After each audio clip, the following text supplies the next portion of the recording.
தான் பேசுறேன். அந்த பாடலை தேர்வு செய்து கொடுத்த தாய் தந்தையருக்கும் அந்த பாடலை சரியோ தப்போ முழுமையாக வெளிப்படுத்த கொண்ட இந்த திறமையாளருக்கும் என்னுடைய தனிப்பட்ட முறையில் வாழ்த்துக்கள். மற்றபடி எல்லாரும் நல்லா பாடுவீங்க.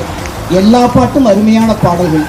இசை என்பது அவ்வளவு அற்புதமான மருத்துவம். இந்த உலகத்தில் எந்த நோய்க்கும் இசை கொடுக்கிற முதல் உதவி மாதிரி யாருமே கொடுக்க முடியாது.